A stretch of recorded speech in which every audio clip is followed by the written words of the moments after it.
Olá pessoal, graça e paz do Senhor Jesus seja com todos nós. Uma ótima segunda-feira para todos. Hoje é 18 de dezembro de 2023, é isso mesmo. O ano tá acabando, dezembro tá acabando e já vamos iniciando aí mais um ano, não é isso? Mas hoje nós vamos aí no nosso Imersão Bíblica, o nosso devocional diário de estudo das Sagradas Escrituras, vamos falar de Êxodo capítulo 14, que narra ali a abertura do Mar Vermelho e depois o seu fechamento. E o tema que eu dei para esse devocional de hoje é o grande sinal, que é esse grande sinal de Deus. Eu quero ler o versículo que, como eu sempre faço, resume bem o capítulo 14, que diz assim, é o versículo 30 e o 31. Então, Êxodo 14, 30, 31 diz assim: naquele dia o Senhor salvou Israel das mãos dos egípcios,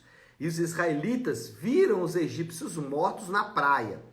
Israel viu a mão poderosa do Senhor contra os egípcios, temeu ao Senhor e pôs nele a sua confiança, como também em Moisés, seu servo. Bom, o que aconteceu nesse capítulo aqui, fazendo aí um panorama geral, olhando de cima?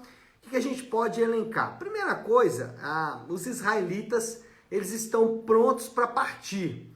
Contudo, ainda existe um ato da justiça de Deus. Eles já estão prontos, já saíram do Egito, poderiam já pensar, vamos embora logo para essa coisa terminar. Mas o que o Senhor faz? Não, vocês vão esperar, porque ainda existe um ato do juízo de Deus para ser realizado. O faraó recebe ali os primeiros relatórios do avanço dos israelitas e, juntamente com os seus oficiais, resolve recuperar os seus escravos.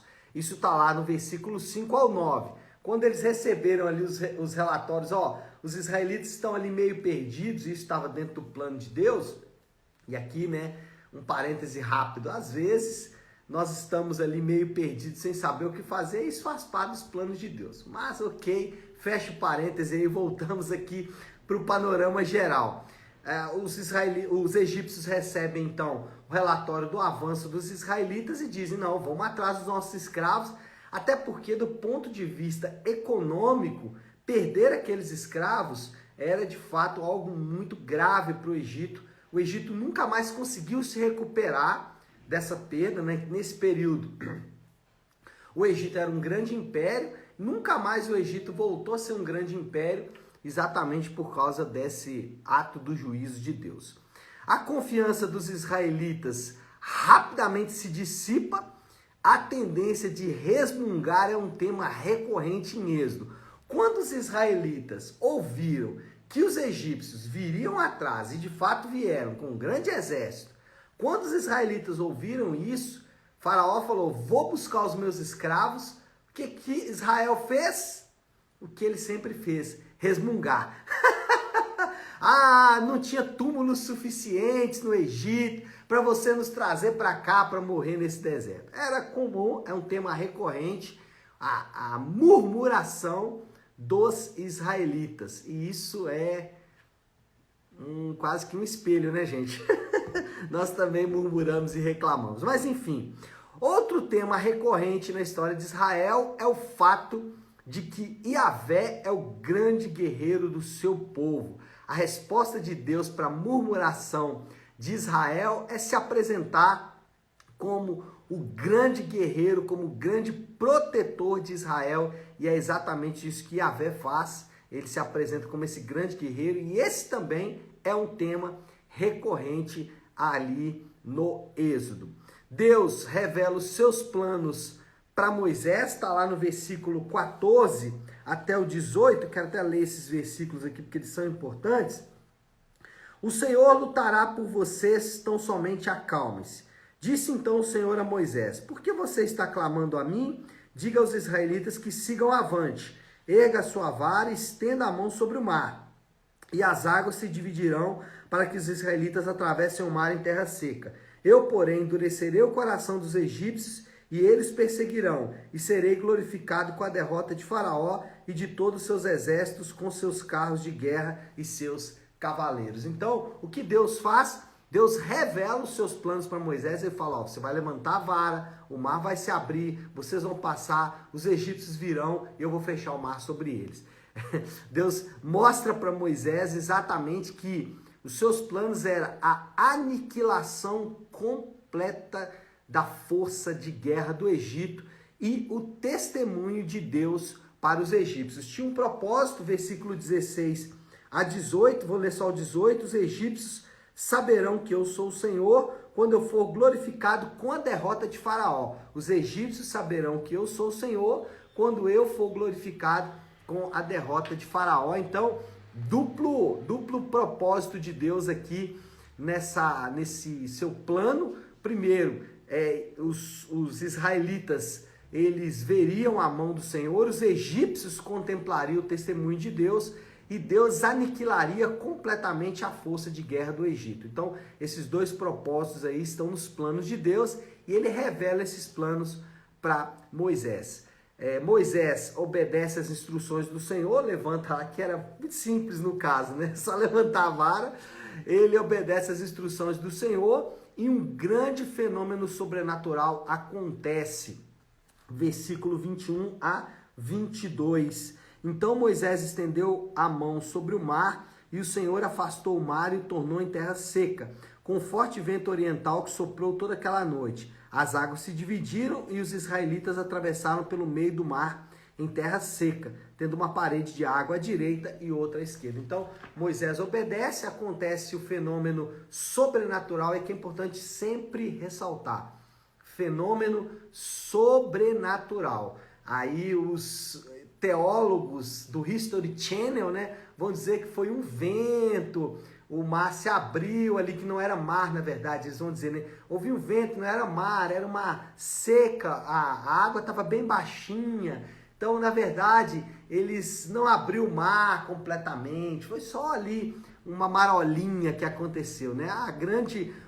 Talvez, né, se a gente acreditasse nessa bobagem, mas ainda teria um grande milagre, né? Porque Deus afogou os egípcios em uma porção de água muito pequena. Gente, o texto diz que os israelitas passaram e saíram vivos, e os egípcios foram mortos. Uma grande parede de água separava ali para eles passarem. Então, é isso que o texto bíblico diz, e não há motivos para a gente crer diferente. O Egito sofre a sua maior e derradeira derrota.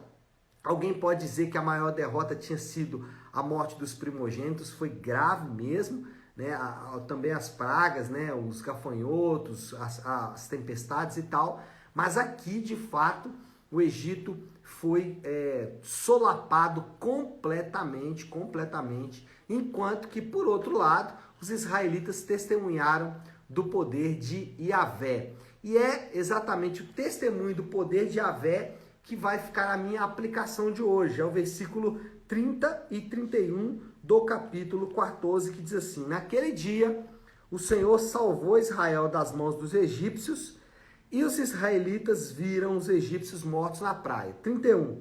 Israel viu o grande poder do Senhor contra os egípcios, temeu o Senhor, pôs nele a sua confiança, como também seu servo Moisés. Então, 4 aplicações aqui, ou podemos dizer que esse evento trouxe repercussões importantes para o povo de Deus. Primeiro, Israel presenciou a manifestação do poder de Deus.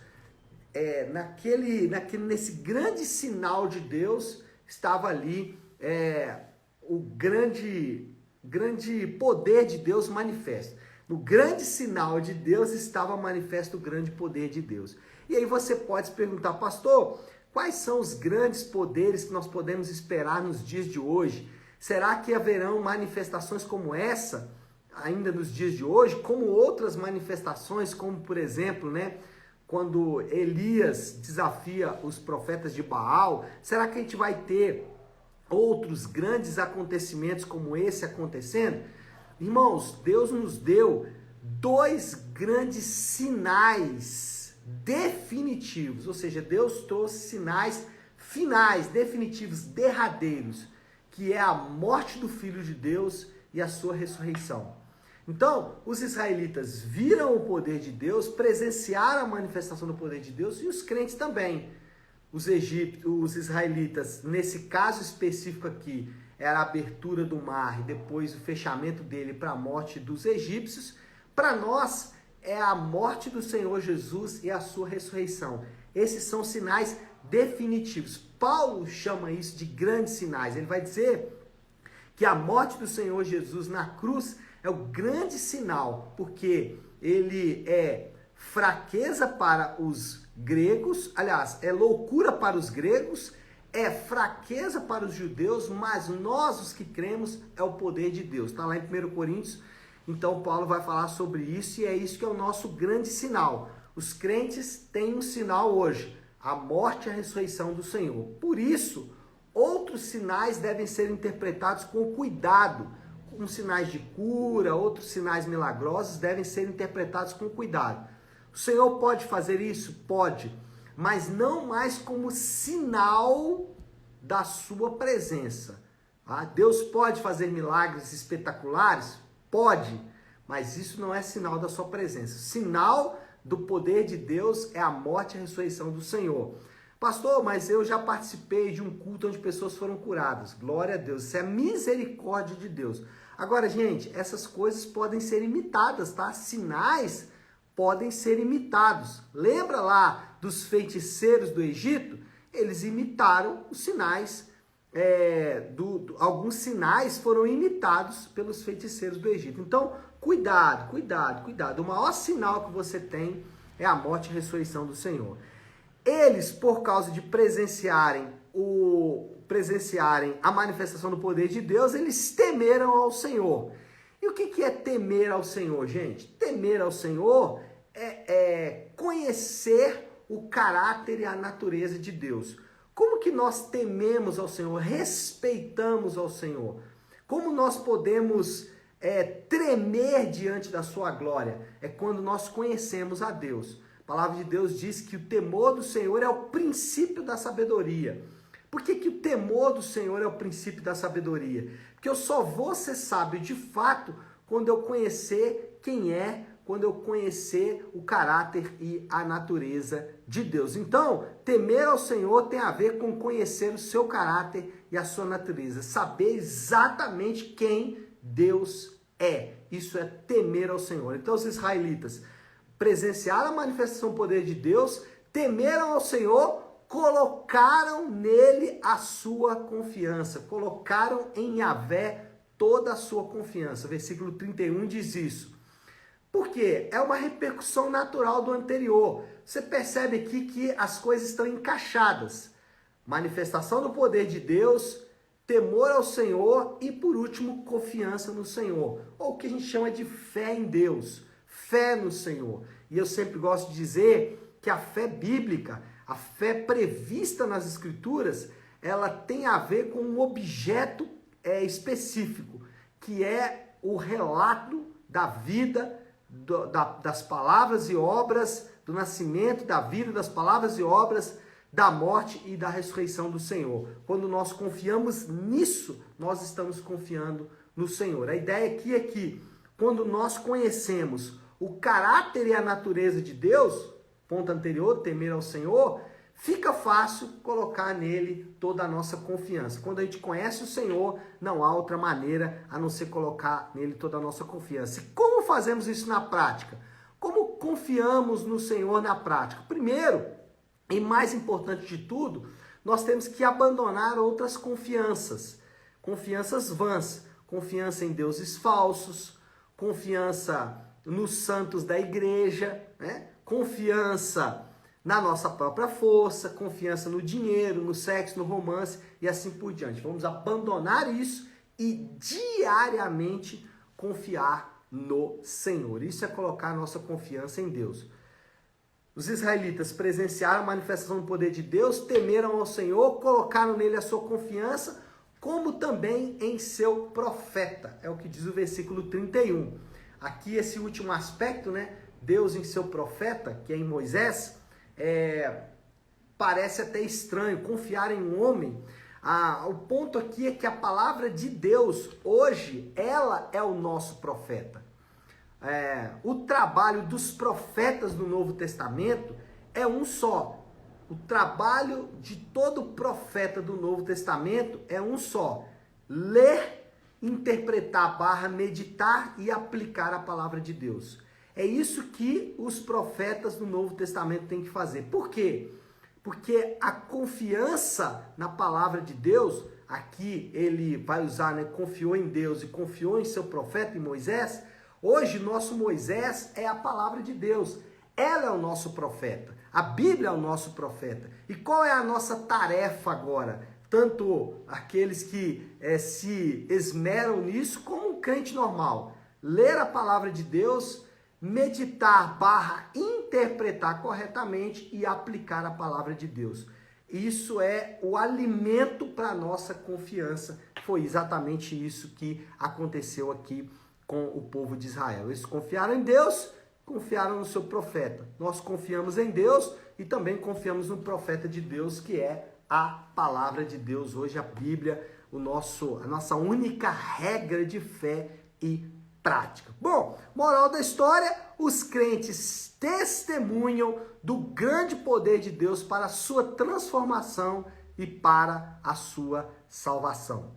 E o desafio do Léo para esta segunda-feira é muito simples, né? Já que o profeta hoje é a palavra de Deus, pastor, mas eu conheci alguém que já falou comigo uma palavra em profecia. Isso pode acontecer, mas temos que ter bastante prudência, muita prudência. A gente está vendo aí, as redes sociais nos estão mostrando como isso pode ser danoso para os crentes. Então, qual é a nossa tarefa diante disso? Ficar na profecia de Deus. E para isso é a nossa grande tarefa de hoje. Conhecer, temer e confiar é a tríade do dia. Conhecer ao Senhor, temer ao Senhor e confiar no Senhor é a tríade para o dia, para a semana, para a vida cristã. Tá certo, pessoal? Acho que podemos orar já, né? Vamos fazer isso? Então, se você puder, pare um instante o que você está fazendo e, como eu gosto de fazer toda segunda-feira, começar a semana de devocionais com a oração do Pai Nosso. Pai nosso que estás nos céus, santificado seja o teu nome. Venha o teu reino, seja feita a tua vontade, assim na terra como no céu. Dá-nos hoje o nosso pão de cada dia. Perdoa as nossas dívidas, assim como perdoamos aos nossos devedores. E não nos deixes cair em tentação, mas livra-nos do mal, porque teu é o reino, o poder e a glória para sempre.